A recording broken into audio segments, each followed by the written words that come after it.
Haleluya. Shalom, selamat siang Bapak Ibu Saudara sekalian. Saya ingin percaya setiap kita yang hadir pada siang hari ini, kita benar-benar merindukan hadirat Tuhan kita, amin. Dan mari sama-sama kita bawa hati kita untuk tempat bertemu dan menikmati hadiratnya. Kami membawa seluruh hidup kami Tuhan, sukacita hati kami Tuhan, untuk menyembah Engkau, untuk memuliakan nama-Mu Tuhan. Sebab Kau yang kami tinggikan, sebab Kau yang kami muliakan di atas segala-galanya Tuhan. Bertata untuk selama-lamanya Tuhan.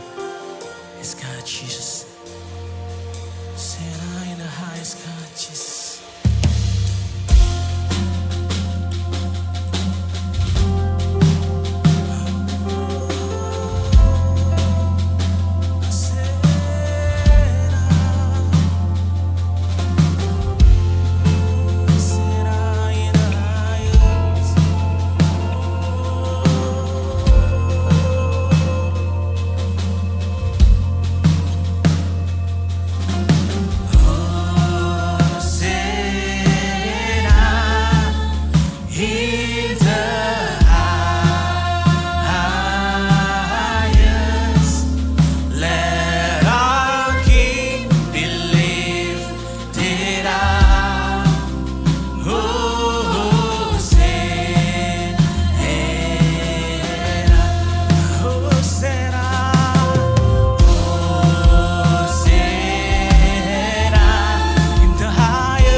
pujian dan sembah kami bagi Engkau Tuhan. Raja di atas segala raja, bertata di dalam hidup kami. Sukacita kami Tuhan, hanya bagi nama-Mu Tuhan. Sorak-sorai kemuliaan bagi Engkau Tuhan. Hati kami tertuju bagi nama-Mu yang kudus. Kami siap memuji dan menyembah dan memuliakan nama-Mu Tuhan. Terpujilah Engkau di atas segala-galanya Tuhan. Di dalam nama Tuhan Yesus. Haleluya. Amin. Semuanya siap untuk memuji dan memuliakan nama Tuhan kita. Come on. Hati kami percaya kepada Engkau Tuhan sepenuhnya. Go. Haleluya.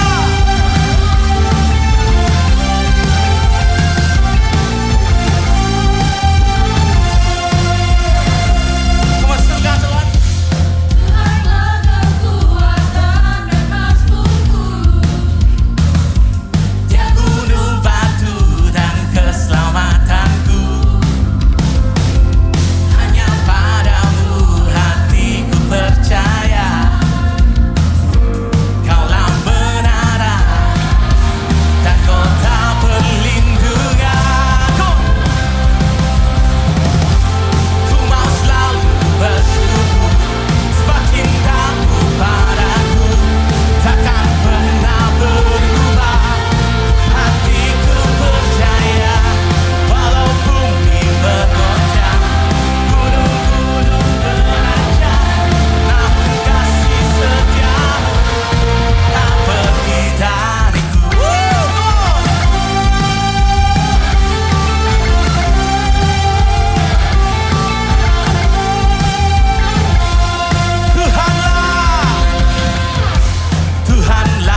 kasih Tuhan buat segala kebaikan-Mu di dalam hidup kami Tuhan.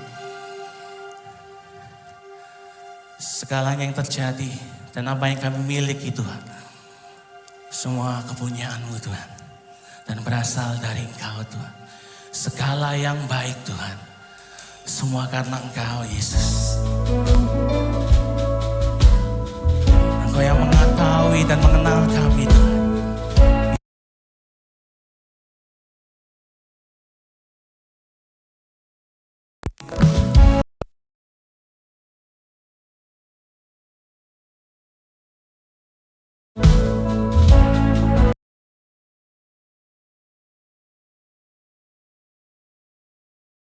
Bila ku buka mataku dan lihat wajah-Mu, ku terkagum. Bila ku lihat hidupku dan karya tangan-Mu, ku tersanjung karena semua yang baik dalam hidupku itulah karya-Mu. Kau beri kesempatan yang baru. Mari sama-sama katakan, ingin mengenal-Mu Tuhan lebih dalam dari semua yang ku kenal. Tiada kasih yang melebihi-Mu. Ku ada untuk mencari penyembah-Mu. Kami ada untuk menjadi penyembah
kasih yang melebihi.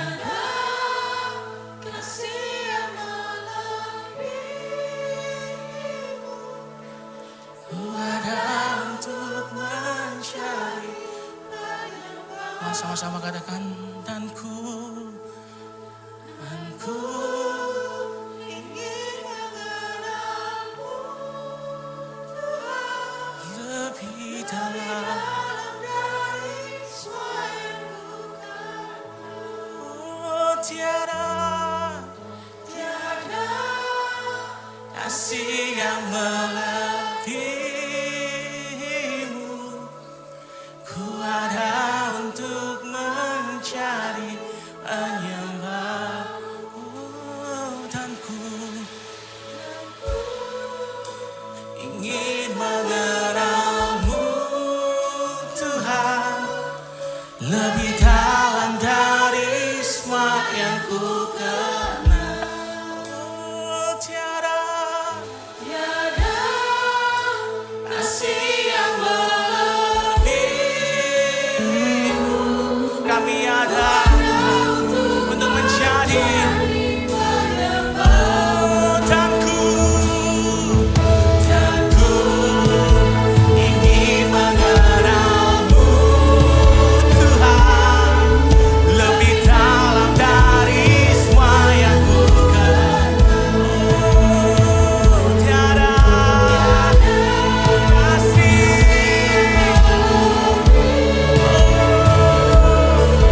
Ku ada untuk mencari, menyembah. Sama-sama katakan, ku ingin mengenalmu Tuhan lebih dalam dari semua yang ku kenal. Oh, tiada kasih yang melebihimu. Ku ada untuk mencari, menyembahmu.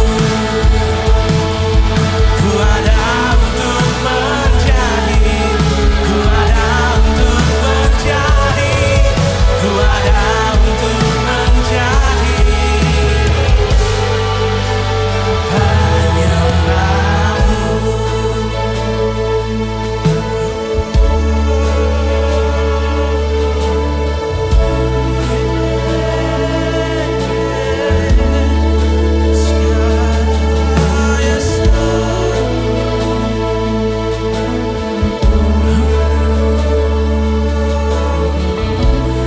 Mama bawa hati kami lebih lagi ke dalam Kau.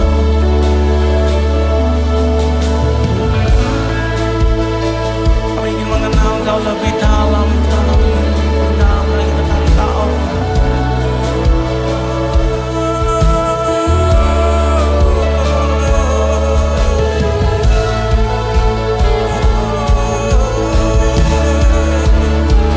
Kami menyembah Kau.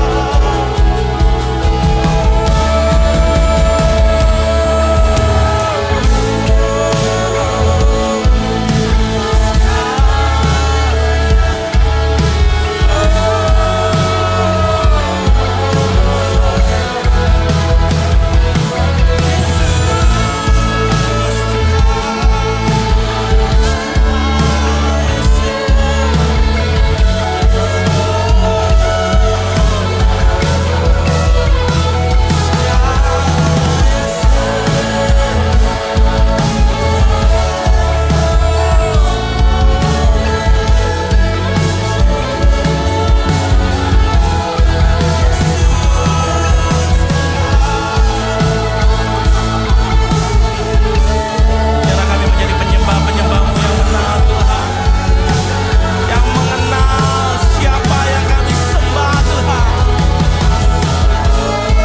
siapa yang menciptakan kami Tuhan, siapa yang merancangkan kehidupan di dalam hidup kami Tuhan. Oh, kami mau mengenal lebih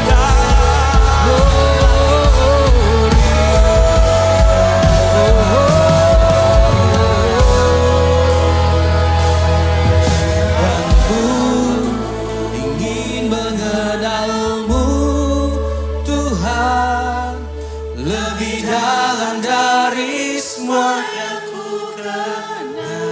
Katakan dengan sungguh. Tiada kasih yang melebihimu. Ku ada untuk menjadi penyembahmu.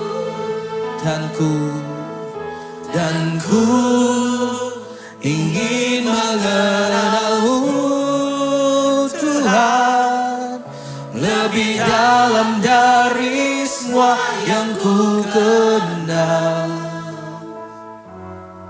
Tiada kasih yang melebihimu.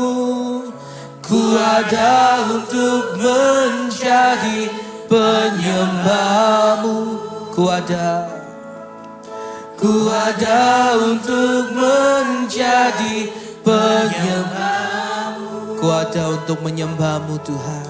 Ku ada untuk menjadi penyembah. Berikan kemuliaan bagi Tuhan kita. Haleluya. Ini hidup kami ya Tuhan. Ajar kami dalam kondisi apapun tetap menyembah Tuhan. Ajar kami mengerti kami diciptakan untuk menjadi penyembah-penyembah Tuhan. Yang menyembah Tuhan di dalam roh dan kebenaran. Ampuni Tuhan kalau dalam kehidupan kami masih ada hal-hal yang tidak berkenan. Dan kami rindu untuk terus dibaharui. Untuk terus dimurnikan, disempurnakan. Sehingga hidup kami benar-benar memuliakan nama Tuhan. Dalam kondisi yang tidak baik atau baik, kami tetap memuliakan Tuhan. Ajar kami Tuhan untuk selalu memuliakan, menyembah Tuhan melalui kehidupan kami. Tiba waktu kami rindu mendengar firman-Mu. Urapi hamba pemberita firman-Mu. Kiranya hanya perkataan-Mu, isi hati-Mu yang hamba sampaikan. Dan berikan kami pendengar hati seperti tanah yang subur. Sehingga tatkala benih firman-Mu ditaburkan, ia akan berakar, bertumbuh dan berbuah di dalam hidup kami. Kami berdoa segala kuasa si jahat yang ingin mengganggu jalannya pemberitaan firman-Mu. Kami patahkan di dalam nama Tuhan Yesus Kristus. Waktu ini milik-Mu Tuhan. Berbicaralah kami sedia mendengar. Di dalam nama Kristus Yesus Allah yang hidup itu kami berdoa. Amin. Silakan duduk Bapak Ibu Saudara. Terima kasih tim Praise and Worship. Shalom. Luar biasa kita ada di bulan Agustus. Bulan bertemakan kemerdekaan. Salam merdeka. Waduh kok kurang semangat itu ya. Saya sedang ada di depan ratusan anak-anak Tuhan ini. Salam merdeka. Amin. Indonesia merayakan kemerdekaan yang ke-79 tahun Bapak Ibu. Hah? Berapa? 79 ya, benar ya. Dan kita dapat kabar gembira. Kemarin di bulan berapa? Bulan 7 tim Indonesia sepak bola under 19 memenangkan piala AFF. Ya. Lawan bertanding di partai finalnya juga lawan yang kuat, Thailand gitu ya. Sama-sama ini kuat, posisinya sama-sama kuat. Tapi puji Tuhan Indonesia bisa menang, emas dibawa pulang ke Ibu Pertiwi. Lalu kemarin 2 lagi medali emas dimenangkan oleh kontingen Indonesia. Cabang apa aja ada yang tahu? Panjat tebing. Sama satu lagi apa? Angkat besi. Ini juga menuai rekor gitu ya. Untuk panjat tebing terutama. Rekor pertama kalinya Indonesia mengikuti dan menjuarai ya. Luar biasa sekali. Kita bersyukur bahwa ada anak-anak bangsa yang bisa terus mengharumkan nama bangsa. Karena itu Bapak Ibu doakan anak cucu kita agar Tuhan berkati satu kali kelak mereka berkesempatan membawa nama Indonesia dikenal. Dan menjadi berkat buat banyak orang terutama memuliakan Tuhan. Katakan ke samping kiri kanannya, kita doakan anak cucu kita diberkati Tuhan. Amin. Mari kita saat ini lihat bahwa Tuhan memberikan misi kepada setiap kita. Bahwa Anda dan saya ini adalah utusan. Katakan utusan. Kita ini utusan Tuhan. Mari kita lihat dalam Matius pasal yang ke-10. ayat 16. Kita akan baca bersama Matius pasal 10 ayat 16, 2, 3. Lihat, aku mengutus kamu seperti domba ke tengah-tengah. Sampai di sini dulu. Bapak Ibu, mana yang dimangsa, mana yang pemangsa? Yang dimangsa, domba. Yang pemangsanya siapa? Predatornya. Serigala, jelas banget gitu. Dan bisa bayangkan gimana serigala ketika diperhadapkan dengan seekor domba. Wah, ganas banget gitu ya. Dan bayangkan seekor domba yang diperhadapkan dengan seekor serigala. Takut pasti. Nah, Tuhan ngutus kita seperti domba ke tengah-tengah serigala. Saya berasumsi bahwa serigalanya lebih dari satu. Di tengah-tengah serigala gitu ya. Entah 2, 3, 5, satu aja domba itu sudah ketar-ketir. Domba gak punya weapon. Tanduknya kurang cukup untuk melawan serigala. Dan cenderung dia takut, gak berdaya. Nah, kita diperhadapkan dengan sebuah misi yang saya sampaikan, mission impossible. Gak mungkin kalau dengan kekuatan kita manusia, misi ini bisa kita jalankan dengan baik. Dan saya suka Tuhan itu enggak janji-janji manis di depan, lalu tidak dilakukan dan hanya sekedar memberikan harapan kosong. Tapi Tuhan yang kita sembah, kita ikuti, Yesus Kristus Tuhan, Dia sampaikan di depan, Dia mampukan kita mengerjakannya, bahkan Dia dampingi senantiasa. Yang percaya katakan amin. Jadi di tengah mission impossible ini, satu-satunya kunci untuk kita bisa mengerjakannya dengan baik, sampai selesai seperti yang Tuhan mau, tidak ada cara lain selain berharap, percaya, taat sama firman Kristus Yesus. Nggak mungkin, ini mission impossible banget. Gimana ceritanya ada sebuah domba ditaruh di tengah serigala. Nggak usah nunggu lama, habis itu domba. Apalagi serigalanya pasti yang belum makan nih. Serigalanya nggak ada yang katanya serigala itu vegetarian. Lihat domba, lahap dia. Karena itu kita nggak bisa Bapak Ibu aman-aman saja hidup di luar kebenaran firman Tuhan. Kita harus melihat, percaya, memahami bahwa kita ada di tengah dunia yang tidak baik-baik saja.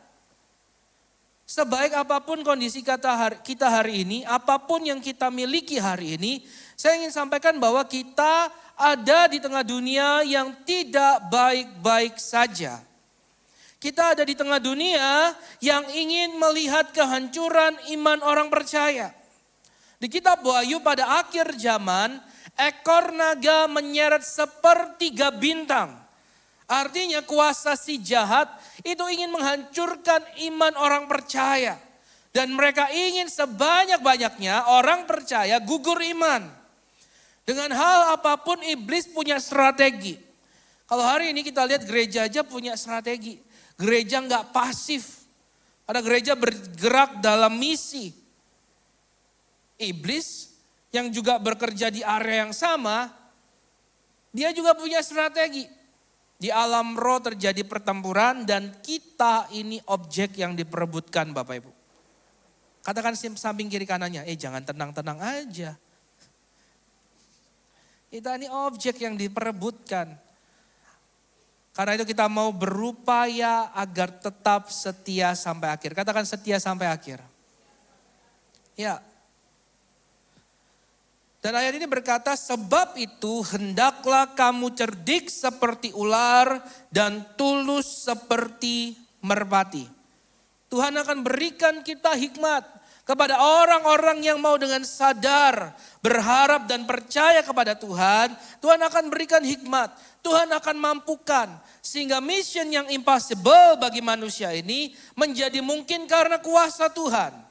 Gak ada hal yang bisa kita gunakan untuk mengerjakan misi ini sebagai utusan kalau kita tidak mengandalkan Tuhan. Di luar Tuhan, di luar Yesus, di luar aku, Yesus berkata, kamu tidak bisa berbuat apa-apa. Karena itu kita melihat kekuatan dari orang percaya adalah mengandalkan Tuhan. Hidup sesuai firman Tuhan. Yesus berkata, ke depan kamu akan hadapi tantangan, persoalan, permasalahan. Karena imanmu kepada Yesus. Karena imanmu kepada Kristus. Tapi Yesus memberikan sebuah harapan. Sebuah kepastian, kamu tidak perlu takut. Apa yang akan terjadi? Lihat, apabila mereka menyerahkan kamu, ayat 19, janganlah kamu khawatir akan bagaimana dan akan apa yang harus kamu katakan, karena semuanya itu akan dikaruniakan kepadamu pada saat itu juga. Yesus bilang karena iman percaya kita, kita bisa ditangkap, kita bisa ditanyai, diintegrasi, dimintakan pertanggungjawaban. Bahkan karena iman kita diperhadapkan dengan aniaya. Kalau kita lihat kesaksian-kesaksian bagaimana orang menghadapi aniaya. Mereka diperhadapkan dengan pilihan.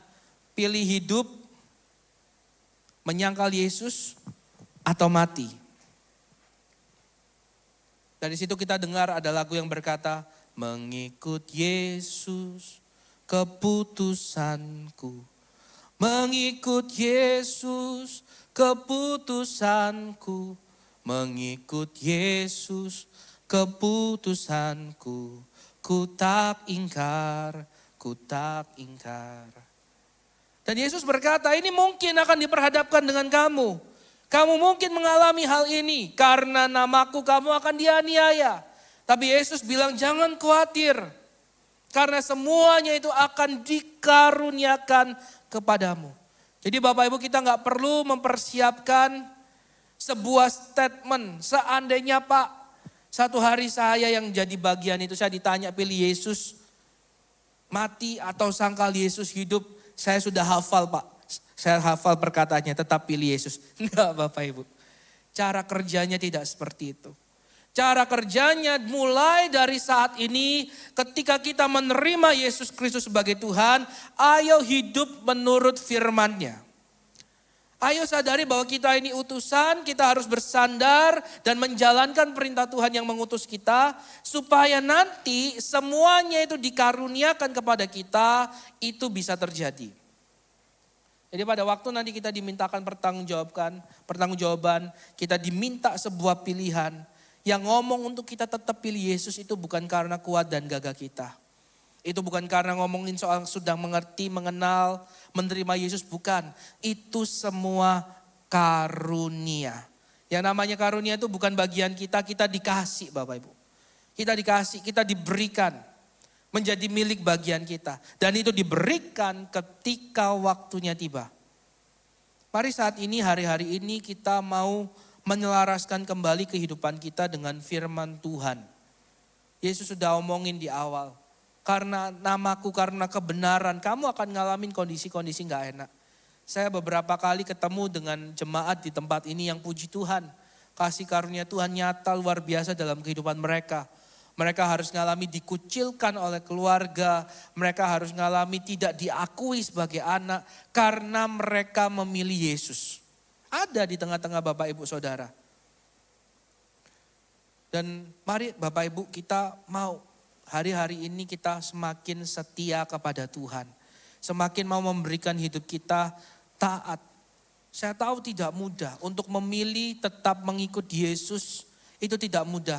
Memilih untuk tetap mengikut Yesus bukan aja ketika kita diperhadapkan dengan pertanyaan mau hidup atau mati. Sangkal Yesus kamu hidup. Bukan aja seperti itu. Mengikut Yesus berarti juga di setiap ada cobaan, ada permasalahan, kita tetap memilih untuk mengasihi, kita tetap memilih untuk mengampuni, kita tetap memilih untuk mau mengevaluasi diri dan bertobat.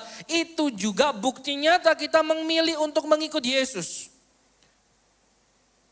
Seringkali bahkan dalam kehidupan ini, jangankan diperhadapkan langsung ke pertanyaan sulit, pilih Yesus atau mati. Pilih Yesus mati atau sangkal Yesus hidup. Jangankan ke pertanyaan sulit itu. Kadang kita dipertanyakan dengan mengasihi pasangan, itu sudah merupakan pertanyaan yang sulit. Mengasihi anak, itu sudah merupakan pertanyaan yang sulit. Tetap setia, tetap beribadah, itu mungkin sudah pertanyaan yang sulit. Kami juga mengalami Bapak Ibu. Ini adalah hal-hal yang kita hadapi selama kita masih hidup. Karena itu saya sampaikan mission ini mission impossible. Kalau kita nggak bersandar kepada Tuhan, bahkan kalau kita tidak menerima jaminan dari Tuhan, ada karunia yang Tuhan berikan. Karunia itu berarti di luar kemampuan kita. Tuhan, aku udah gak sanggup ngampuni orang ini karena dia sudah berkali-kali melakukan kesalahan yang sama. Kita butuh kasih karunia Tuhan, sehingga kasih karunia Tuhan itu yang memampukan untuk kita mengampuni lagi dan lagi. Kita gak sanggup untuk memberi, tetapi kasih karunia Tuhan yang bekerja memampukan kita untuk memberi. Dan sebagainya dan sebagainya. Kita butuh kasih karunia Tuhan bekerja agar misi yang mustahil bagi manusia ini bisa kita kerjakan. Hanya karena kuat kuasa Tuhan. Sebelum saya masuk ke ibadah kedua, saya sedikit sharing dengan seorang jemaat yang menyampaikan bagaimana mengalami sebuah tantangan dalam hubungan antara orang tua dan anak. Bapak Ibu tahu nggak, setan ingin menghancurkan keluarga, sangat ingin dihancurkan. Pasangan tidak jadi satu visi, satu hati, satu kata. Nanti kita akan belajar perkataan. Setan ingin hancurin. Kenapa? Di tengah-tengah keluarga anak Tuhan yang bersatu, itu ada kuasa Tuhan yang besar ingin dinyatakan. Setan ingin hancurin ini. Jadi mari kita lihat. Pilihan-pilihan untuk mengikut Yesus itu sudah ada bahkan di keseharian kehidupan kita. Jangan mau tertipu dengan godaan si jahat yang ingin membuat kita untuk memilih meninggalkan Yesus bahkan dari hal-hal yang sehari-hari kita alami. Karena tanpa kita sadar dari hal-hal yang kita anggap itu sepele, kita berkompromi, ternyata pada satu kelak jurangnya sudah terlalu lebar, sudah terlalu luas sehingga kita sudah merasa sudah sangat hilang jauh dari Tuhan. Padahal itu ternyata dimulai dari sebuah pilihan kita, apakah di kesempatan ini kita tetap mau memilih Yesus. Saya percaya dan saya hari ini duduk di tempat ini, bentuk nyata Anda tetap memilih Yesus. Amin. Bukan sekedar datang beribadah, tapi mari ini menjadi sebuah bukti nyata bahwa Anda tetap memilih Yesus. Semuanya itu akan dikaruniakan kepadamu pada saat itu juga. Ayat 20, karena bukan kamu yang berkata-kata, melainkan roh Bapamu, dia yang akan berkata-kata di dalam kamu. Yesus sudah bilang, kamu gak perlu khawatir bagaimana kamu harus menyatakan imanmu nanti. Tetapi roh itu yang akan menolong, yang akan berkata-kata di dalam kamu. Sehingga hari ini kita mau memastikan hidup kita tetap ada di dalam kebenaran. Hari ini kita mau memastikan kita terus kerjakan apa yang Tuhan mau di dalam hidup kita. Sehingga kondisi ini nanti bisa digenapi. Ini bukan kondisi yang serta-merta terjadi.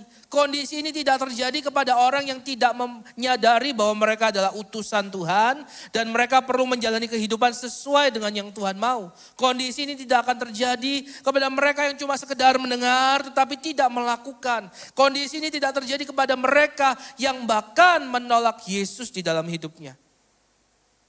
Kondisi ini terjadi kepada Anda dan saya yang mendengar, merenungkan dan mau melakukan firman Tuhan.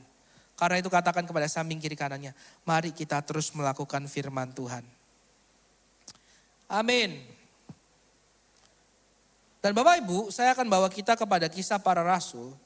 Bahwa kalau kita benar-benar percaya, maka hal ini akan terjadi di dalam kehidupan kita. Dan kisah para rasul pasal yang keempat, menceritakan bagaimana pesan Yesus ini digenapi. Rasul Petrus dan Yohanes, dia diperhadapkan dengan sebuah persidangan untuk diminta pertanggungjawaban, diinterogasi, ditanya-tanya, bahkan mengalami ancaman karena iman kepada Kristus. Ayat pertama dari kisah para rasul pasal yang keempat. Ketika Petrus dan Yohanes sedang berbicara kepada orang banyak, mereka tiba-tiba didatangi imam-imam dan kepala pengawal bait Allah serta orang-orang Saduki. Orang-orang itu sangat marah karena mereka mengajar orang banyak dan memberitakan bahwa dalam Yesus ada kebangkitan dari antara orang mati. Mereka ditangkap dan diserahkan ke dalam tahanan sampai keesokan harinya karena hari telah malam. Tetapi di antara orang-orang yang mendengar ajaran itu, banyak yang menjadi percaya sehingga jumlah mereka menjadi kira-kira 5.000 orang laki-laki. Pada keesokan harinya, pemimpin-pemimpin Yahudi serta tua-tua dan ahli-ahli Taurat mengadakan sidang di Yerusalem. Ini sidang pertama yang mendatangkan para tua-tua Israel. Orang-orang ternama, imam-imam besar siapa aja? Imam besar Hanas, Kayafas, Yohanes dan Alexander dan semua orang lain yang termasuk keturunan imam besar. Lalu Petrus dan Yohanes dihadapkan kepada sidang itu dan mulai diperiksa dengan pertanyaan ini. Dengan kuasa manakah atau dalam nama siapakah kamu bertindak demikian itu? Bapak Ibu lihat, orang-orang ternama ini, tokoh-tokoh besar ini, mereka dipanggil untuk menggelar sebuah persidangan. Walaupun ini yang pertama buat rasul-rasul Yohanes, saya percaya ini bukan yang pertama di tengah masyarakat Yahudi. Karena kalau kita lihat dari kitab Bilangan, Keluaran, Imamat, kita lihat bahwa mereka sudah punya tradisi untuk menggelar sebuah sidang, mempertanyakan sesuatu, mengambil keputusan atas sebuah perkara. Masyarakat Yahudi sejak lama sudah punya pola ini. Mereka kumpul, mereka tanya sama Musa. Lalu ada tanya sama hakim. Mereka sudah punya pola ini. Sehingga persidangan bukan hal yang baru. Dan saya percaya orang-orang yang tadi kita sudah dengar. Kayafas, Hanas, Yohanes, Alexander. Mereka ini punya kemampuan untuk menimbang sebuah perkara. Menilai orang yang dihadirkan sebagai terdakwa itu benar-benar bisa menjawab pertanyaan dengan baik atau bohong. Mereka bisa melihat. Walaupun ilmu psikologi belum ada di zaman itu, mereka bisa lihat dari mimik mukanya. Orang ini kayaknya menyembunyikan sesuatu. Oh, nggak bisa disembunyikan dari para pembesar ini, pemimpin persidangan ini. Oh, orang ini gerak-geriknya kayaknya dia sedang dalam tekanan. Mungkin dia diancam oleh orang lain untuk mengatakan sesuatu. Tapi kita lihat nanti bagaimana respon dari para pemimpin sidang ini yang dibuat heran oleh jawaban, oleh perkataan yang disampaikan Petrus dan Yohanes. Apa itu? Ayat 8. Jawab Petrus, penuh dengan Roh Kudus, hai pemimpin-pemimpin umat dan tua-tua, jika kami sekarang harus diperiksa karena suatu kebajikan kepada seorang sakit dan harus menerangkan dengan kuasa manakah orang itu disembuhkan, maka ketahuilah oleh kamu sekalian dan oleh seluruh umat Israel bahwa dalam nama Yesus Kristus orang Nazaret yang telah kamu salibkan, tetapi yang telah dibangkitkan Allah dari antara orang mati, bahwa oleh karena Yesus itulah orang ini berdiri dengan sehat sekarang di depan kamu. Yesus adalah batu yang dibuang oleh tukang-tukang bangunan yaitu kamu sendiri. Namun ia telah menjadi batu penjuru.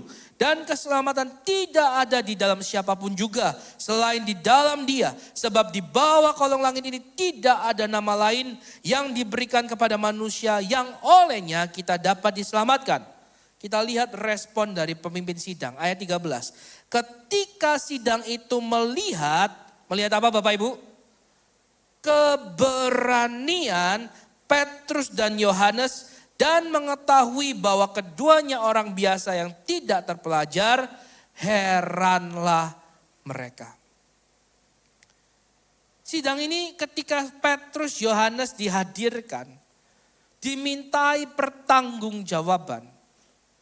Mereka pasti sudah punya background checking.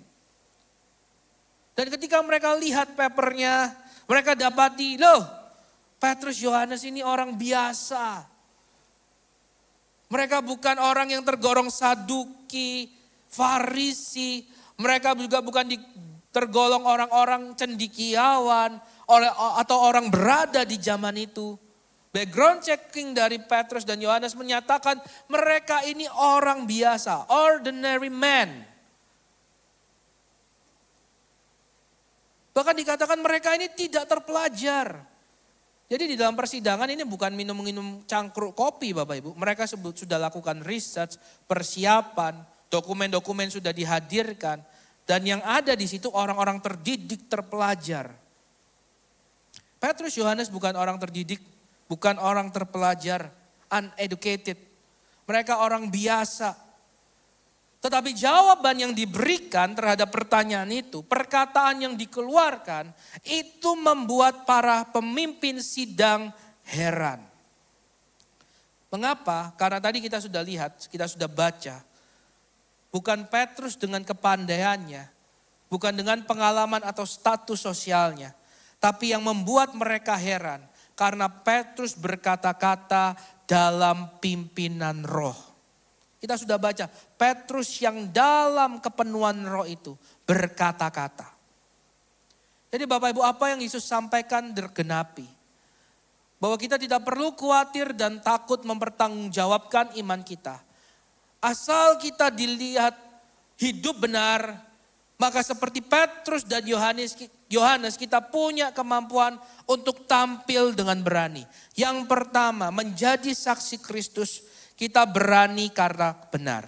Mari sama-sama katakan, berani karena benar. Berani karena benar. Saya percaya Bapak Ibu, Petrus dan Yohanes menyampaikan pendapat mereka dengan posisi yang tegap, dengan suara yang cukup keras untuk didengar seluruh orang di ruang persidangan itu. Waktu itu belum ada mikrofon, belum ada sound system, speaker dan sebagainya.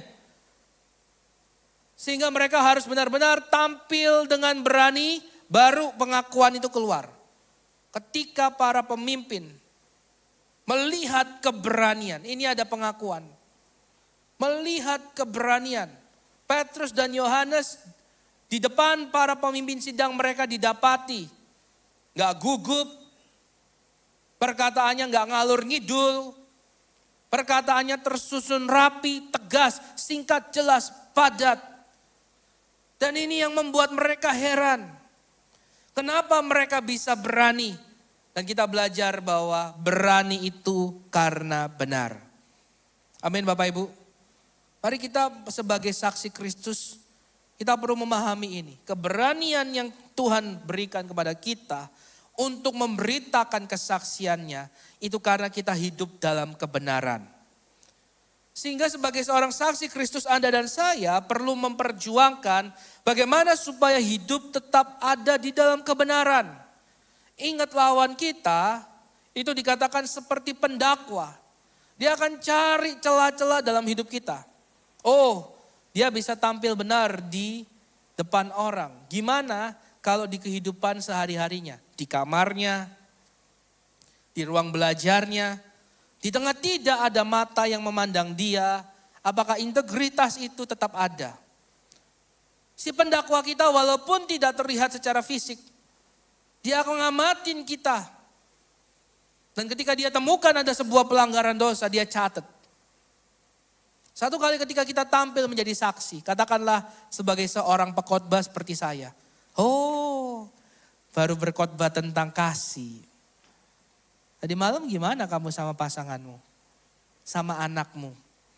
Oh, itu kasih menurutmu. Ya cukup aku yang tahu. Dia berusaha melakukan serangan demi serangan yang mengintimidasi. Sehingga kita sendiri merasa kita tidak layak menjadi saksi Kristus. Gak usah dituding sama orang lain. Weh kamu gak layak jadi saksi Kristus. Aku baru lihat kamu kemarin. Gini.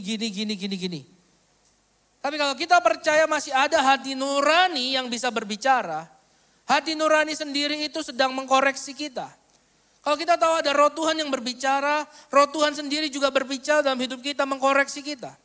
Dan ada suara lain yang mencoba untuk menjatuhkan kita, itu suara pendakwa, itu suara setan. Dan ini harus kita ketahui Bapak Ibu. Maka kita harus bisa mengupayakan diri hidup di dalam kebenaran, karena disitulah keberanian itu timbul. Sekali lagi yang pertama menjadi seorang saksi, kita berani karena benar. Yang kedua, orang-orang melihat Petrus dan Yohanes ini biasa. Tapi perkataan mereka itu mengandung kuasa. Membuat orang heran, membuat 5.000 orang percaya. Perkataan yang dikeluarkan dari orang biasa tapi mengandung kuasa itu mengubahkan. Dan saya belajar Bapak Ibu. Biasa tapi penuh kuasa. Sebagai seorang saksi Kristus kita tidak perlu terlalu memusingkan hal-hal yang lain. Selain bagaimana kuasa Tuhan itu bisa nyata bekerja di dalam dan melalui kehidupan kita. Itu yang mengubahkan.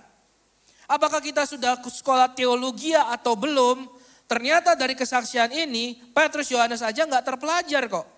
Dikenal tidak terpelajar, tidak seperti Paulus yang dididik di bawah pengawasan Imam Gamaliel. Imam yang ternama di waktu itu.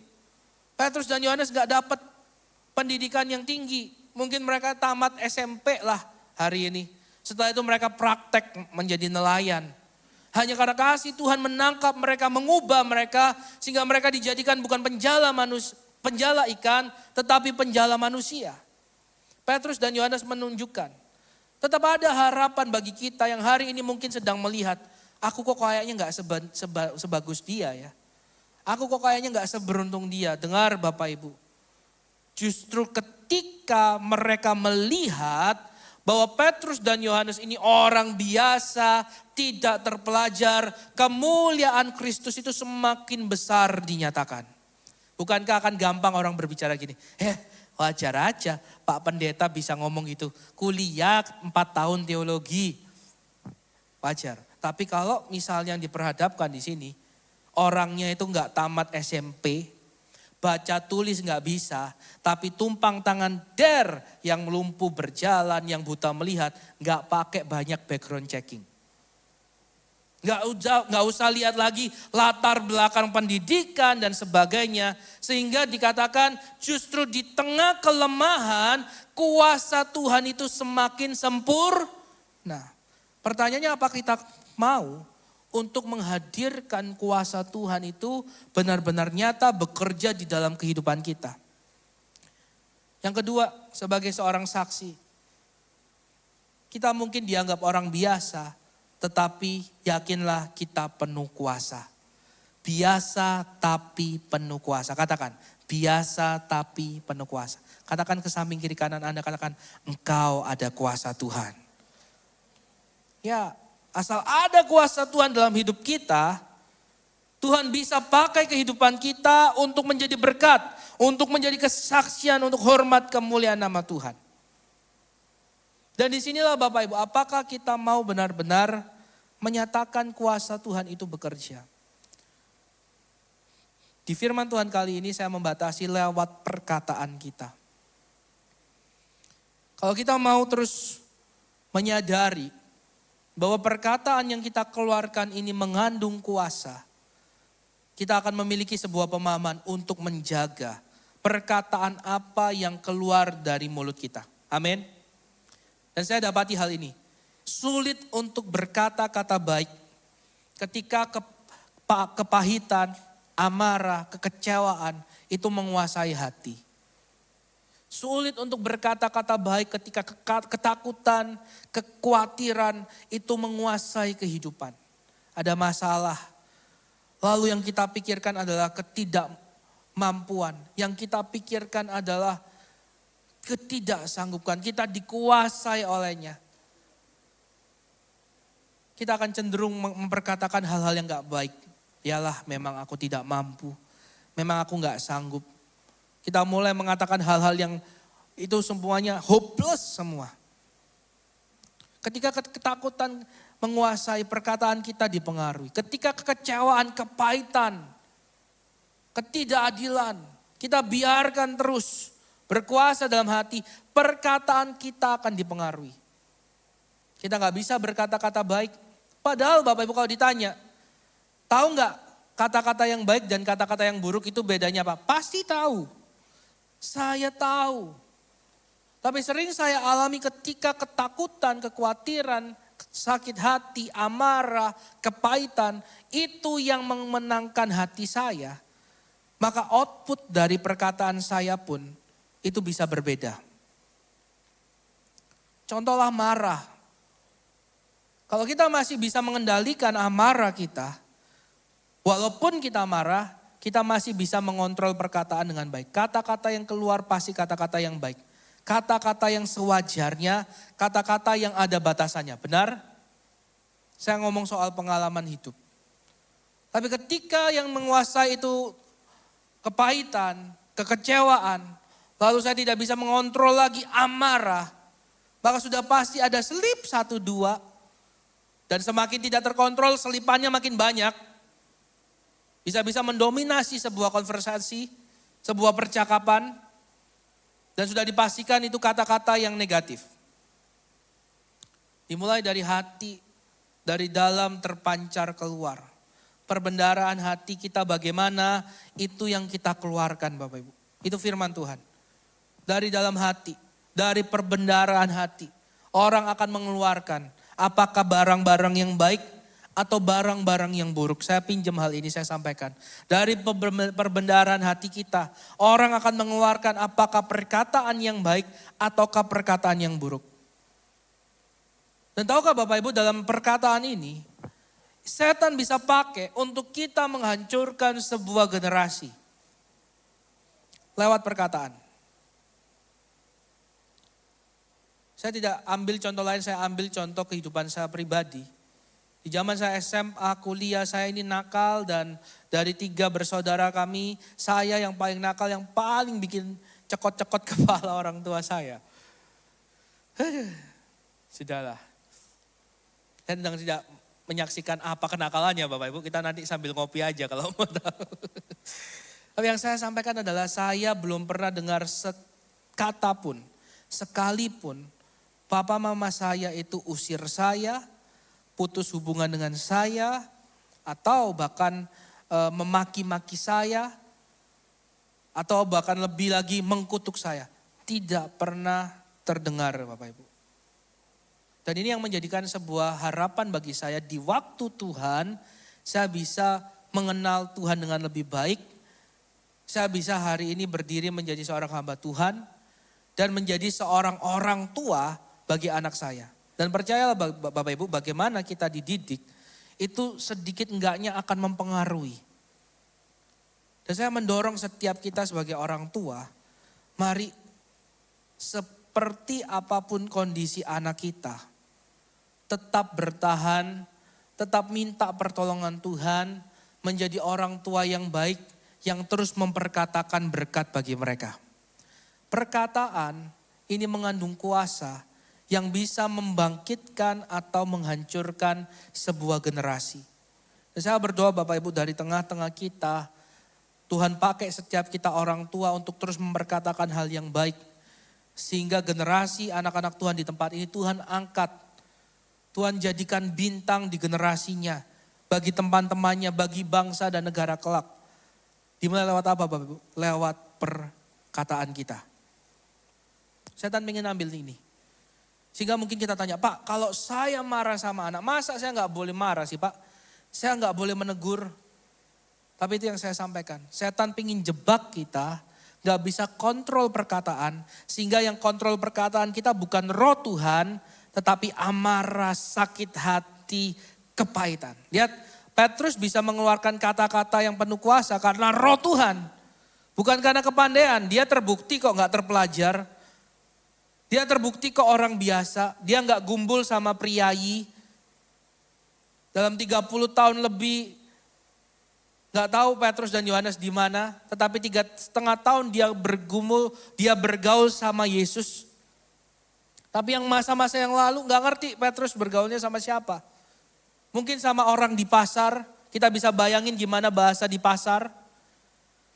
Bahasa di tepi laut kita bisa bayangin bahasa di pelabuhan itu seperti apa. Tetapi yang membuat dia bisa mengeluarkan kata-kata yang penuh kuasa, yang merubah, yang menggetarkan, yang mengherankan, yang berdampak adalah karena ketika dia memperkatakan itu, Roh Kudus pimpin hidupnya. Jadi saya pakai ilustrasi ini. Kalaupun kita marah, pastikan kita tidak memberikan ruang yang terlalu besar untuk amarah, kepahitan, dan kekecewaan itu. Tapi kita mau tetap minta Tuhan pimpin saya ketika saya marah sama anak saya, dia bisa lihat apa yang benar.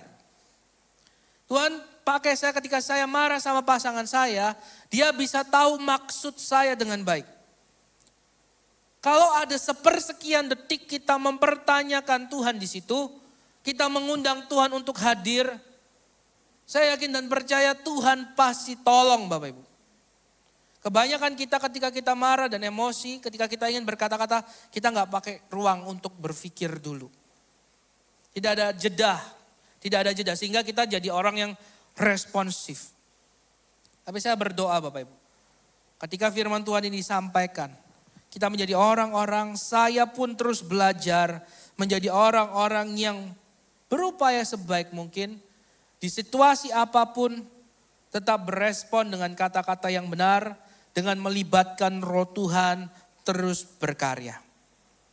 Jadi saya berdoa Bapak Ibu, setiap kita perkataannya terus menghasilkan hal-hal yang memuliakan nama Tuhan. Yang pertama, menjadi saksi itu berani karena benar. Yang kedua, menjadi saksi itu biasa tapi penuh kuasa. Dan kita lihat apa yang dialami oleh para pemimpin sidang. Mereka heran dan mereka mengenal keduanya sebagai pengikut Yesus. Ini yang penting. Dalam setiap aspek kehidupan kita, bisakah orang lain akhirnya mengenal, menerima kita, mengakui kita sebagai pengikut Yesus? Apakah bisa orang-orang di sekitar kita tetap mengenal kita sebagai pengikut Yesus apapun kondisi kehidupan kita? Kita tidak perlu diperhadapkan dengan sidang seperti ini. Tetapi di setiap hari dalam hidup kita, ada orang-orang yang berupaya mengenali siapa kita ini. Ada orang-orang yang berupaya menilai, menyimak kehidupan kita. Dan menjadi tugas para pengikut Kristus, utusan-utusan Tuhan. Kita mempertanggungjawabkan hidup kita sehingga orang-orang itu bisa mengenal kita sebagai pengikut Yesus. Karena itu dalam setiap aspek kehidupan kita, apakah kita di gereja Bapak Ibu, apakah kita di dalam rumah, di tempat kerja, kuliah, pergaulan kita di masyarakat, kita tetap mau mempertanggungjawabkannya dengan baik. Tidak ada ruang abu-abu, tidak ada kita nggak main avatar gitu, create avatar gitu ya. Jadi kalau di gereja saya personalinya kayak gini, di tempat lain berbeda, di tempat lain berbeda. Enggak Bapak Ibu. Sekali murid Kristus, tetap murid Kristus. Dimanapun kita berada, tetap murid Kristus. Sekali anak Tuhan, tetap anak Tuhan. Dimanapun kita berada, tetap anak Tuhan. Enggak ada kita mainkan peranan yang berbeda-beda. Sebagai anak Tuhan, tetap anak Tuhan. Itu status utama kita Bapak Ibu. Sehingga lewat kehidupan kita banyak orang bisa mengenal Yesus. Ini tantangan kita. Apakah pasangan kita tetap bisa mengenal kita sebagai pengikut Yesus? Anak kita, orang-orang yang di sekitar kita. Mari kita berdoa supaya setiap tindak laku kita, tutur kata kita tetap bisa membuat mereka mengenal kita sebagai pengikut Yesus. Ayat 14. Tetapi karena mereka melihat orang yang disembuhkan itu berdiri di samping kedua rasul itu, mereka tidak dapat mengatakan apa-apa untuk membantahnya. Dan setelah mereka menyuruh rasul-rasul itu meninggalkan ruang sidang, berundinglah mereka. Jadi karena mereka gak bisa mendapati celah, karena mereka melihat keberanian, orang-orang ini bukan orang gila. Mereka sudah punya banyak pengalaman memimpin sidang, mereka tahu mana yang jujur, mana yang enggak. Mana yang bohong, mana yang gila, mana yang normal, mereka tahu. Dan mereka mendapati, mereka menilai Rasul Petrus, Yohanes ini gak ada celah. Yang mereka sampaikan benar, dikuatkan dengan orang yang disembuhkan itu pun nyata hasilnya. Kuasa Yesus benar-benar dinyatakan. Mereka tunda persidangan, mereka ambil waktu untuk berunding dan apa yang mereka sampaikan Bapak Ibu. Mereka berkata seperti ini, tindakan apakah yang harus kita ambil terhadap orang-orang ini? Sebab telah nyata kepada semua penduduk Yerusalem bahwa mereka telah mengadakan suatu mujizat yang menyolok dan kita tidak dapat menyangkalnya. Tetapi supaya hal itu jangan makin luas tersiar di antara orang banyak, baiklah kita mengancam dan melarang mereka supaya mereka jangan apa? Berbicara lagi dengan siapapun dalam nama itu. Bapak Ibu, sejak awal Setan itu ingin membungkam mulut kita agar tidak mengeluarkan perkataan yang penuh kuasa. Sejak awal setan tidak ingin agar orang-orang percaya menyaksikan kedahsyatan Tuhan. Agar orang-orang percaya tidak menyaksikan, mengeluarkan perkataan yang memberkati, memberikan harapan dan mengubahkan. Sejak awal setan ingin membungkam mulut orang percaya. Sejak awal setan ingin mengendalikan lidah dan bibir orang percaya untuk tidak mengeluarkan perkataan-perkataan yang penuh kuasa. Maka perang yang terjadi adalah siapa yang akan menguasai lidah dan bibir kita hari-hari ini Bapak Ibu. Ini yang saya renungkan lewat perikop sidang Yerusalem ini Bapak Ibu. Petrus ketika dia dikuasai oleh roh, lidah bibirnya dikuasai oleh Roh Kudus. Mereka mengeluarkan perkataan yang penuh kuasa. Saya ingin sampaikan Bapak Ibu, kita adalah gereja Pentakosta karismatik. Pernyataan kuasa Roh Kudus itu yes nomor 1. Doktrin kita. Tapi saya ingin sampaikan Roh Kudus tidak hanya sekedar membuat kita pandai berbahasa lidah. Amin. Lagi saya sampaikan, tidak yang salah. Ketika kita berdoa, kita berkarunia lidah, itu memang sebuah hal yang baik untuk dilakukan, kebenaran. Tanda Roh Kudus menguasai hidup kita. Tetapi Bapak Ibu, apa gunanya ketika saya merenungkan, kita pandai berbahasa lidah, tetapi bahasa manusia yang dikeluarkan dalam hidup kita bukan bahasa yang memberkati. Bahasa yang penuh amarah, kepahitan, kutukan, gak ada artinya Bapak Ibu. Saya introspeksi diri saya sendiri. Apalah artinya? Saya bisa beribu-ribu bahasa malaikat seperti yang Paulus katakan. Tapi perkataan yang dimengerti manusia, saya tidak bisa jadi berkat. Apalah artinya? Kurang lebih seperti itu. Jadi saya merenung dan saya memahami bahwa Roh Kudus ketika memakai hidup kita, gak sekedar membuat kita jago berbahasa roh. Tapi dia mau pakai urapi lidah bibir kita, supaya kita menyampaikan sebuah perkataan-perkataan yang mengandung kuasa. Yang mengubahkan orang, yang membuat mereka convert dari unbelief menjadi believers. Membuat mereka yang tadinya hilang harapan, menjadi penuh harapan di dalam Kristus. Mari kita mau memberikan ruang bagi Roh Kudus menguasai lidah dan bibir kita. Sehingga kalau hari ini pesan Tuhan ini sedang mengkritisi Anda secara pribadi, berikan hati yang besar untuk bertobat. Sehingga Anda akan mengalami kuasa perkataan itu terjadi dalam hidup Anda. Beberapa waktu yang lalu kita sudah belajar kuasa kesepakatan. Hari ini kita belajar kuasa perkataan. Kalau kita mau mengalami, berarti kita memberikan Roh Kudus bekerja, mengendalikan lidah bibir kita untuk memperkatakan hal-hal yang Tuhan mau, hal-hal yang mengandung kuasa. Karena kita lihat, sejak semula setan ingin membungkam lidah bibir orang percaya. Anda dan saya ingin dibungkam dengan cara apapun, dengan sakit hati, kepahitan. Yang seharusnya Anda bisa berkata, pasanganku akan berubah. Kita dikunci, kita bilang lebih baik dia seperti itu. Aku udah gak ngurus. Kita dipancing dengan amarah, emosi, kepahitan. Lalu kita lihat anak kita gak berubah-berubah. Kita akan bilang, ya sudah, memang nasibmu seperti itu. Iblis ingin menipu kita, sehingga kuasa perkataan itu gak kita pakai. Mari Bapak Ibu, kita merenungkan hal ini. Dan berdoa kita mau dipakai Tuhan. Agar kuasa perkataan itu terjadi. Kita bisa menyampaikan hal-hal yang baik yang memuliakan Tuhan. Mereka akan diancam ayat 18. Setelah keduanya disuruh masuk, sidang dilanjutkan kembali. Terdakwa dimasukkan ke ruang pengadilan. Mereka diperintahkan supaya sama sekali jangan berbicara atau mengajar lagi dalam nama Yesus. Saya undang tim Praise and Worship maju ke depan. Yang pertama, sebagai saksi Kristus kita berani karena benar. Pastikan dulu deh, kita sudah berupaya untuk hidup sesuai kebenaran. Itu modal. Yang kedua, kita biasa tapi penuh kuasa. Bukan kuat dan gagah kita. Tapi roh Tuhan yang membuat kita mampu tampil menjadi saksi. Yang ketiga, syarat sebagai saksi. Walaupun ini yang terakhir tapi ini yang terpenting. Kita lihat ayat 19. Tetapi Petrus dan Yohanes menjawab mereka, silakan. Kamu ngancam kami, oke, silakan. Kamu putuskan sendiri.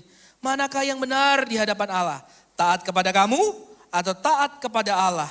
Sebab tidak mungkin bagi kami untuk tidak berkata-kata tentang apa yang telah kami lihat dan yang telah kami dengar. Yang ketiga, walaupun yang terakhir tapi yang terpenting, seorang saksi dapat dikatakan dapat dinilai sebagai saksi yang benar ketika dia mengalami sendiri. Saksi di persidangan gak bisa bilang gini, ya kata orang, gak bisa. Dia harus menyaksikan pengalamannya sendiri, karena itu dia dihadirkan sebagai saksi. Kalau enggak ya orang itu aja yang disaksikan, yang dihadirkan. Siapa orang itu, tetangga Pak? Sialam tetangga, Jemaat Tuhan, hadirkan. pengumuman minggu ini. Bagi Tapi jemaat Petrus dan yang Yohanes rindu untuk berani dapat karena benar, biasa penuh kuasa, karena mereka mengalami sendiri. Mereka mengalami sendiri, mereka lihat sendiri, mereka dengar sendiri dari Yesus Kristus Tuhan. Penekanan saya yang ketiga sebagai seorang saksi, kita harus mengalami Tuhan secara pribadi. Katakan kepada samping kiri kanan Anda, alami Tuhan secara pribadi. Ada kisah di Alkitab yaitu seorang pribadi bernama Ayub. Ayub ini dalam sebuah masa hidupnya panjang, dia itu taat sama Tuhan karena dengar kata orang. Dia itu belum mengalami Tuhan secara pribadi. Itu pun kehidupan Ayub yang seperti itu dahsyat loh. Tuhan puji dia. Padahal belum mengalami Tuhan secara pribadi. Dia diberkati luar biasa pekerjaannya, keluarganya. Dia diberkati luar biasa. Dia taat luar biasa. Tetapi Tuhan izinkan dia ngalamin Tuhan secara pribadi. Walau lewat banyak tantangan, persoalan, sengsara dia alami. Tapi tahukah Bapak Ibu? Ketika Ayub ngalamin Tuhan secara pribadi, saya tuh ngeri lihat kisah-kisah tokoh-tokoh iman di Alkitab. Ketika benar-benar mengalami Tuhan secara pribadi, mereka tuh seakan gak napak lagi di bumi gitu. Mereka tuh seakan sudah bilang gini, aku dapat sebuah hal yang baik dan aku gak mau kehilangan dia. Ayub ketika dia mengalami Tuhan secara pribadi, itu boroknya masih ada. Anak-anaknya meninggal itu kenyataan, istrinya meninggalkan dia, hartanya habis. Tapi ketika Ayub mengalami Tuhan secara pribadi, dia gak terfokus lagi kepada hal itu. Dia gak lagi ngomong Tuhan pulihkan, Tuhan berkati. Tapi tahukah ketika ia ngalamin Tuhan secara pribadi, ia dapat hal terindah dan dia dapat pengalaman bahwa Tuhan itu tahu. Tuhan itu sanggup. Ayub dapetin hal ini. Dia mencoba memberikan sebuah argumentasi kepada Tuhan tentang hidupnya yang saleh. Tapi dia belajar Tuhan itu tahu. Dan Tuhan itu sanggup. Setelah Ayub mengalami secara pribadi, maka hal-hal yang hilang dalam hidupnya itu dipulihkan oleh Tuhan. Pertanyaannya, kita mau ngalamin Tuhan secara pribadi Bapak Ibu? Ketika kita ngalamin Tuhan secara pribadi, kayaknya yang lain itu gak akan menjadi prioritas kita. Saya sedang tidak bilang mengalami Tuhan secara pribadi, Bapak Ibu ayo buru-buru jadi pendeta semua, no. Tetapi kalau kita ngalamin Tuhan secara pribadi, ini menolong kita untuk bisa menjadi saksi Kristus yang benar. Yang bisa berani karena benar, biasa penuh kuasa. Karena apa? Ngalamin secara pribadi. Paulus berkata ketika ia ngalamin Kristus secara pribadi, dia berkata, apa yang dapat memisahkan aku dari kasih Kristus? Pedangkah, ketelanjangankah, aniayakah, kelaparankah? Tidak ada satupun yang dapat memisahkan aku dari kasih Kristus. Hari ini firman Tuhan ngomong gini Bapak Ibu, dunia ini bukan dunia kita selamanya. Kita di sini cuma transisi. Sebagai utusan kita diberikan sebuah tanggung jawab, kita kerjakan, waktunya tiba kita check out. Waktunya tiba kita ngelapor kembali kepada Bapa. Sampai Yerusalem baru Tuhan nyatakan kita akan tinggal bersama Bapa dalam kekekalan. Tapi dunia ini bukan tempat perhentian terakhir kita. Ini tempat perhentian sementara. Dan hari ini kita belajar dunia ini gak baik-baik saja. Kita ini seperti domba di tengah kaum serigala. Kalau kita tidak hidup sesuai firman Tuhan, kita yang dibantai oleh dunia. Kita lihat perkembangan dunia, kemarin kita sudah sampaikan LGBT. Kita lihat Timur Tengah, peperangan Israel dan negara-negara di sekitarnya menjadi pemicu perang dunia ketiga terjadi. Dan apa yang gereja harus sampaikan? Ini alarm, ini warning buat setiap kita. Kita nggak tahu kapan masanya tiba. Tapi adalah tidak bijak kalau kita tidak mempersiapkan diri. Gereja Tuhan harus terus menyuarakan, persiapkan diri karena kedatangan Tuhan itu pasti terjadi. Dan pembersihan, penghakiman terjadi mula-mula dari rumah Tuhan. Dari keluarga anak-anak Tuhan. Karena itu hari ini mari kita menjadi saksi Kristus. Persiapkan diri, karena itu panggilan kita. Kita diutus untuk menjadi saksi. Katakan, saya diutus menjadi saksi. Karena itu poin yang pertama, berani karena benar. Biasa tapi berkuasa. Dan yang ketiga, ngalamin secara pribadi.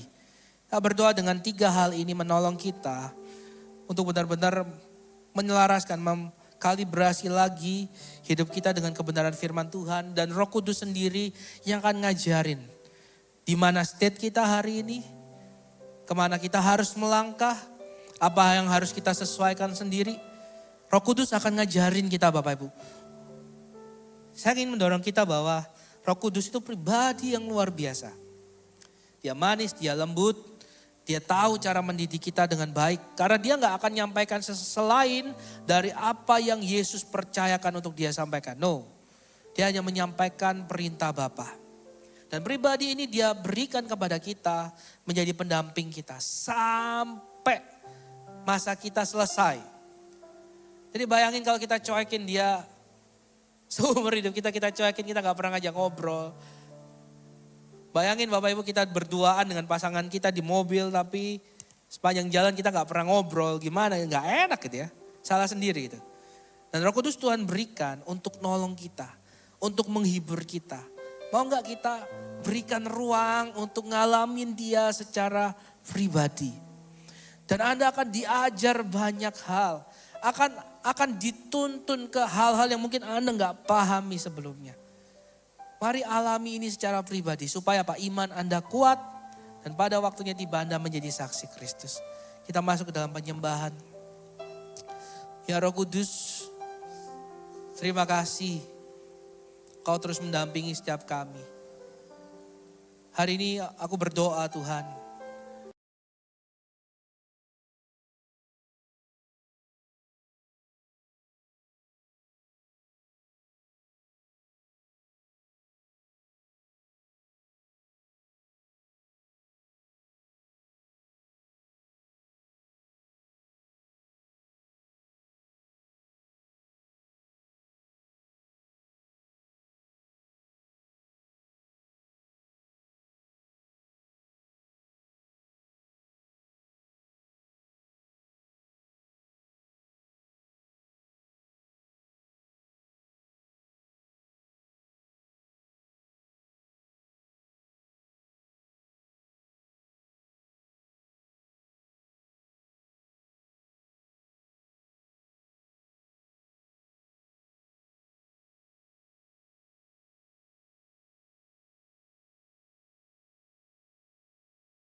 Sesuatu mungkin termasuk perubahan hidup Anda.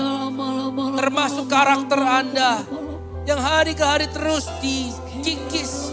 Semakin serupa dengan Kristus. Tuhan yang terlebih tahu yang terbaik bagi Anda. Datang sama dia.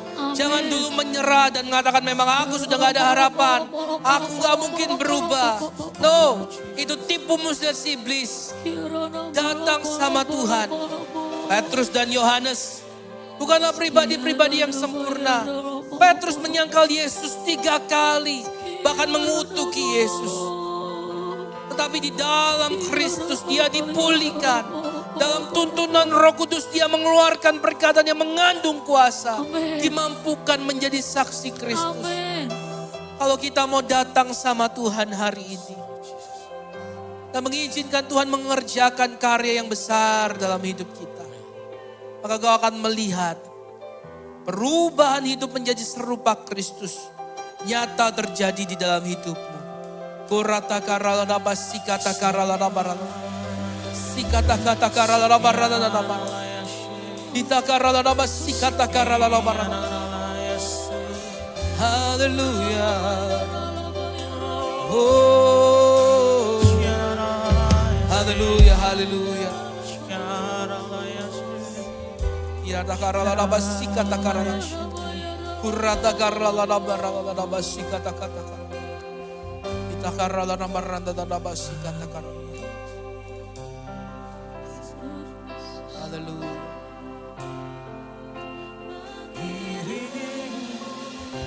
Seumur hidupku masuk dalam rencanamu Bapa. Pikiranku, kehendakku, ku serahkan padamu.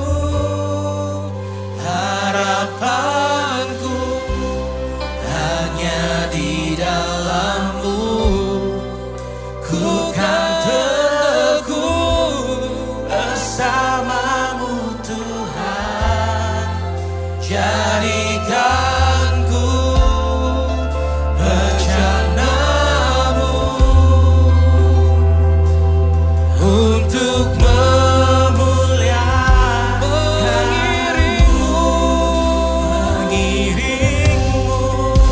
seumur hidupku masuk dalam rencana-Mu Bapa. Pikiranku, kehendakku, ku serahkan padamu. Harapanku hanya di dalam-Mu. Ku kan teguh bersama-Mu Tuhan. Jadikanku rencana-Mu untuk memuliakan-Mu.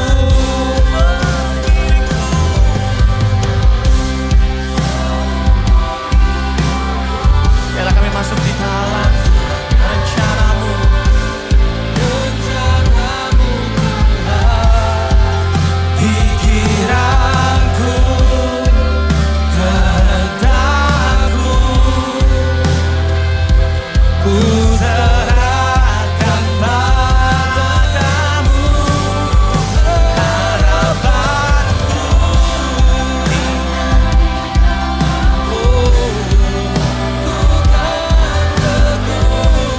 bersama-Mu Tuhan. Jadikanku rencana-Mu untuk memuliakan-Mu. Bapak Ibu Saudara, bagi Anda yang punya pergumulan, saya rindu untuk mendoakan Anda dari tempat ini. Setiap Anda yang punya pergumulan tentang sebuah hal, tantangan persoalan dalam hidup Anda, Anda taruh tangan Anda di dada. Saya ingin berdoa bagi Anda. Kita kara tata kara labas sikata kata kara. Kita kara nama rana nani kara. Dengar, percaya Tuhan sanggup. Percaya dengan imanmu, katakan Tuhan, Engkau pemegang hidupku. Engkau yang terlebih tahu dan Engkau yang sanggup mengerjakan rancangan-Mu yang besar dalam hidupku.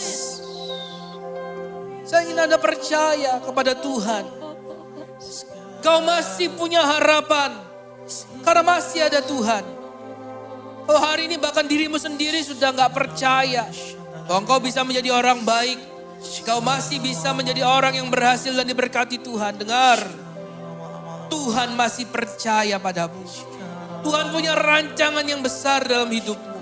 Karena itu yang pertama, percayailah Tuhan tahu dan Dia sanggup. Yes, Lord Jesus. Kita karena nama sikata kata karena nama. Kita karena nama rita di karena nama sikata kata karena nama. Bapa, Engkau yang sanggup Tuhan. Engkau yang terlebih tahu. Hamba serahkan setiap umat-Mu yang berseru dan berharap kepadamu.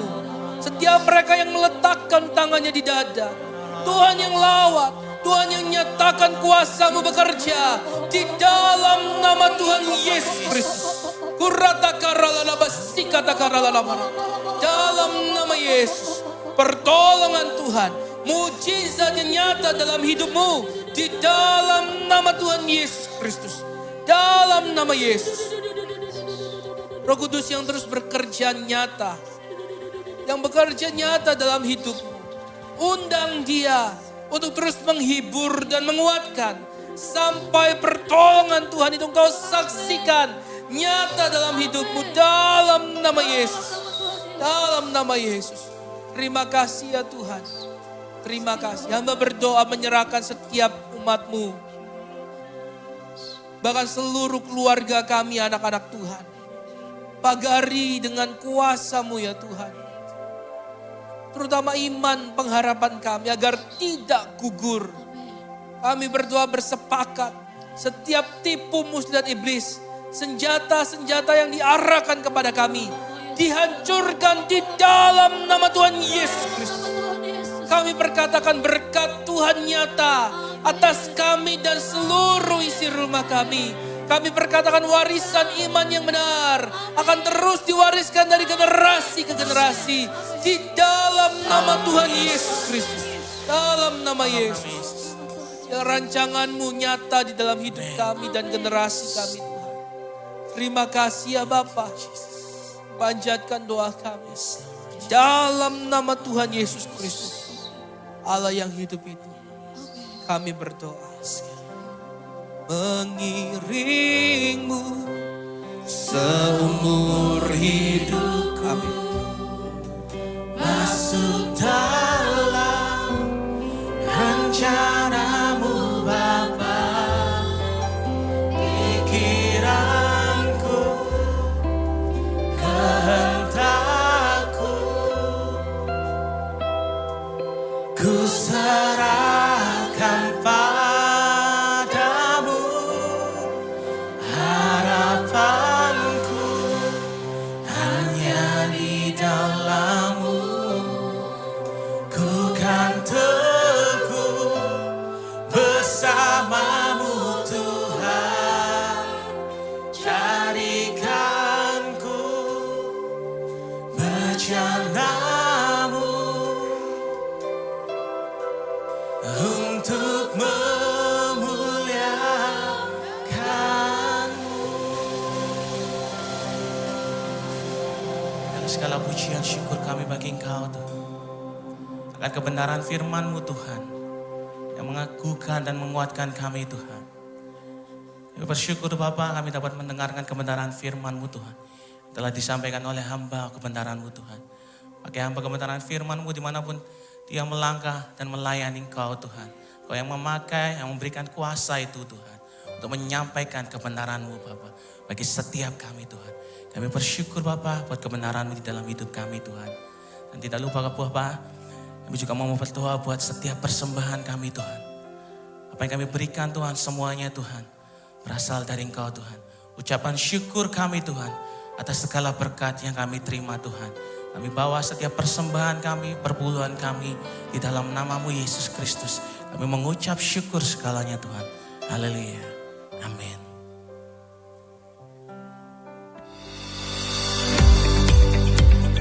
Shalom Jemaat Tuhan, pengumuman minggu ini. Bagi jemaat yang rindu untuk dapat berbagi kasih, Jemaat Tuhan dapat menghubungi tim Sekantong Kasih atau dapat langsung mendatangi konter Sekantong Kasih setelah ibadah pada minggu kedua dan minggu keempat. Ada acara 17-an di gereja.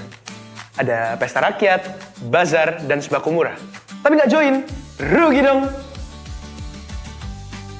Hai, ada lomba badminton, tenis meja, futsal, hadiahnya seru. Tapi nggak join, rugi dong. ada ceklet murah. Takut sama hasilnya terus nggak join. Rugi dong. Ada donor darah, tapi takut sama jarum suntik. Habis itu nggak join lagi. Ya rugi dong. Ada door prize, ada sepeda gunung, ada sepeda lipat. Tapi gak ikut acaranya di hari H, rugi dong. Ayo Jemaat Tuhan, jangan lewatkan kesempatan ikut acara Gebiar Kemerdekaan 79 yang diadakan oleh gereja lokal kita. Jangan lewatkan ada door prize 2 sepeda gunung dan 2 sepeda lipat. Juga banyak acara meriah lainnya yang akan diselenggarakan dengan warga sekitar. Tunggu apa lagi? Ayo daftarkan diri Anda segera dan sampai jumpa di Gebiar Kemerdekaan 79. Merdeka! Merdeka!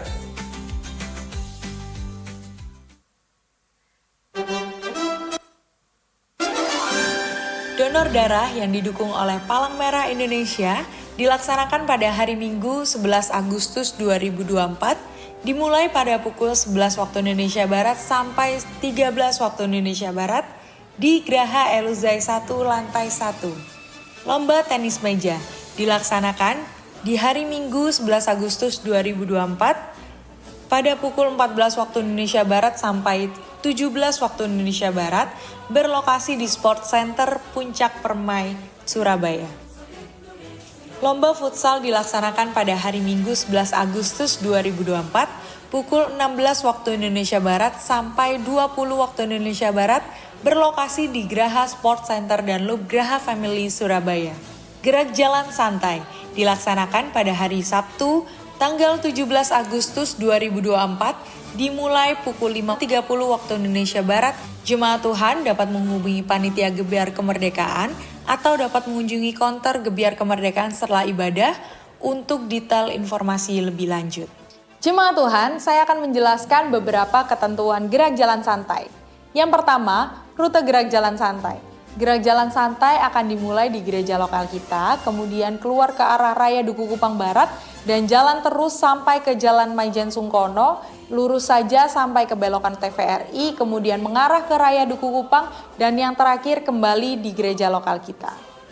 Yang kedua, gerak jalan santai akan dilaksanakan secara berkelompok atau sesuai dengan tim komsel daerah masing-masing.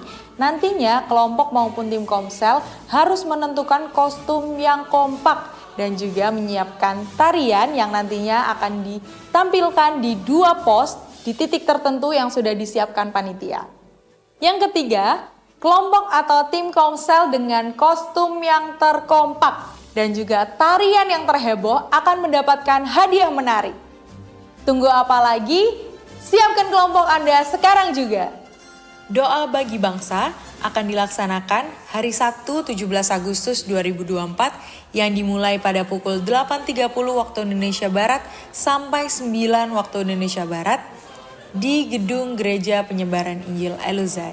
Bazar dan sembako murah dilaksanakan pada hari Sabtu 17 Agustus 2024 dan akan dimulai pada pukul 10 waktu Indonesia Barat berlokasi di GPI Eluzai, Surabaya. Pengobatan gratis dilaksanakan di hari Sabtu pada 17 Agustus 2024 dan dimulai pada pukul 10 waktu Indonesia Barat berlokasi di Graha Eluzai 1 lantai 1. Pesta Rakyat. Pesta Rakyat tahun ini merupakan kegiatan ramah tamah bersama warga sekitar dan akan dilaksanakan di hari Sabtu 17 Agustus 2024 dimulai pukul 10 waktu Indonesia Barat yang berlokasi di GPI Eluzai. Jemaat Tuhan yang mau menyumbangkan barang-barang pre-love seperti baju, tas, sepatu, dan barang lainnya dapat menghubungi counter pre-love di depan atau menghubungi saya atau Bu Febi paling lambat tanggal 14 Agustus 2024. Mari jemaat Tuhan bersama-sama ikut berpartisipasi dalam kegiatan Gebiar Kemerdekaan di GBI Eluzai dan jangan lewatkan untuk mendapatkan grand prize 2 sepeda gunung dan 2 sepeda lipat juga masih banyak door prize lainnya. Jangan lupa untuk segera mendaftarkan diri melalui konter pendaftaran setelah ibadah atau dapat menghubungi PIC dengan nomor yang sudah ditampilkan. Untuk informasi terupdate, Jemaat Tuhan dapat menghubungi Panitia Gebiar Kemerdekaan atau terus update melalui sosial media Instagram @gpiluzai_Surabaya.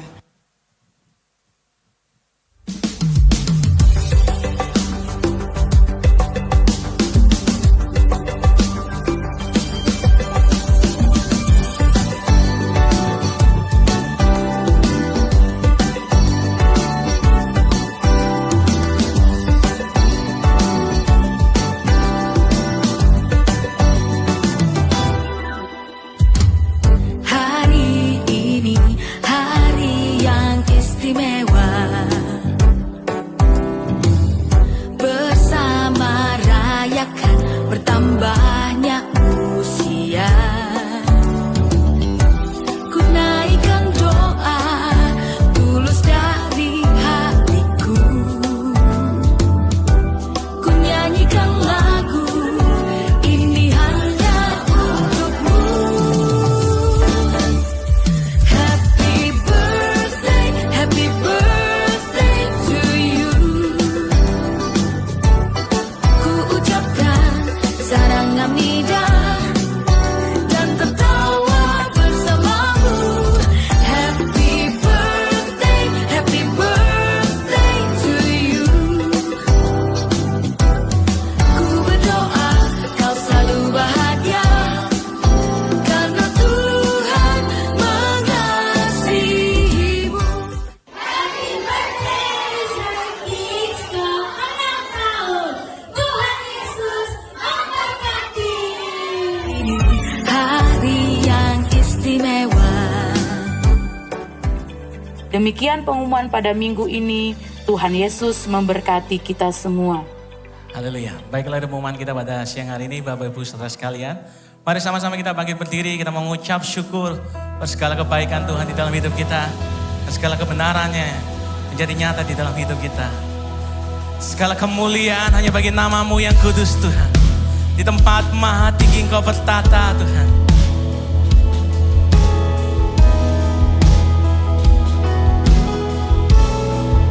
Biarlah kemuliaan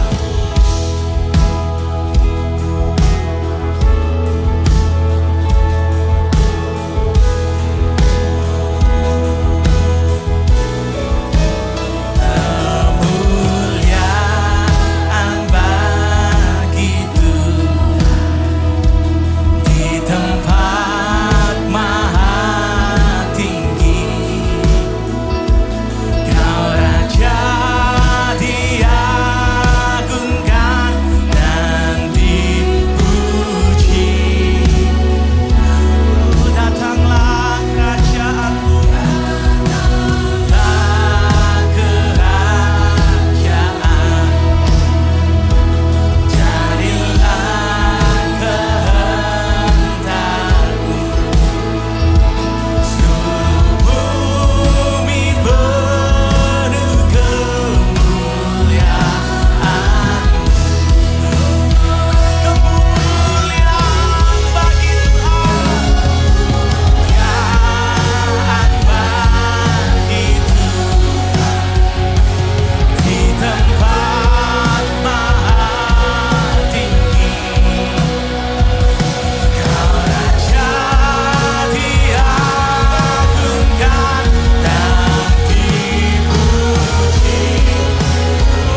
Kami rindu melihat kemuliaan-Mu nyata.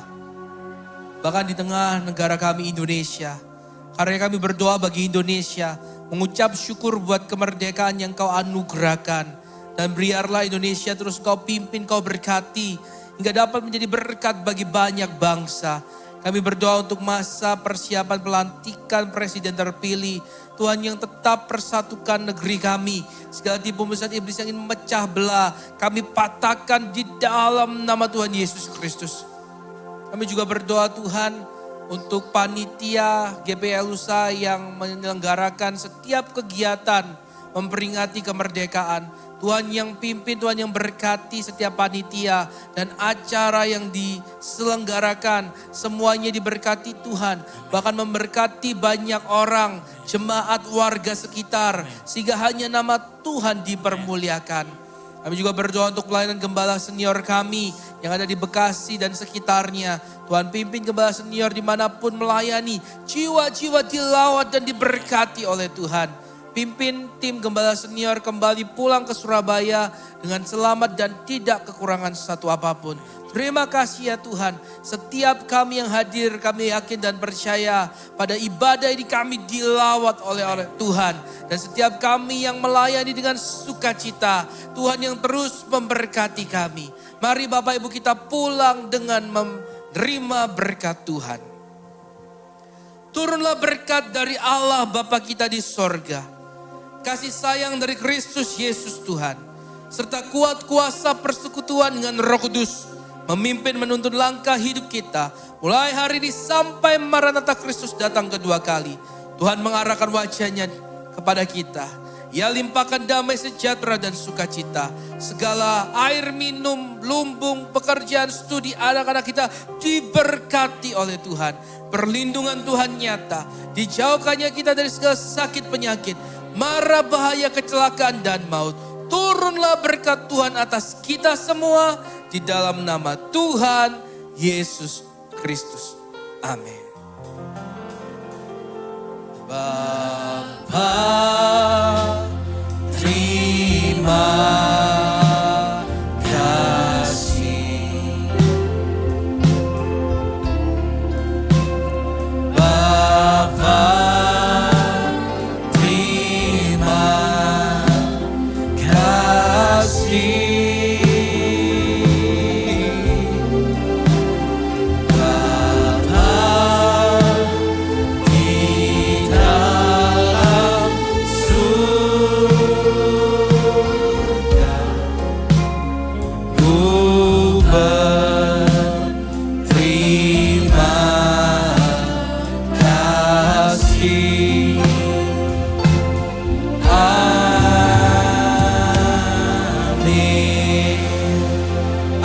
Tuhan Yesus memberkati kita semua. Shalom.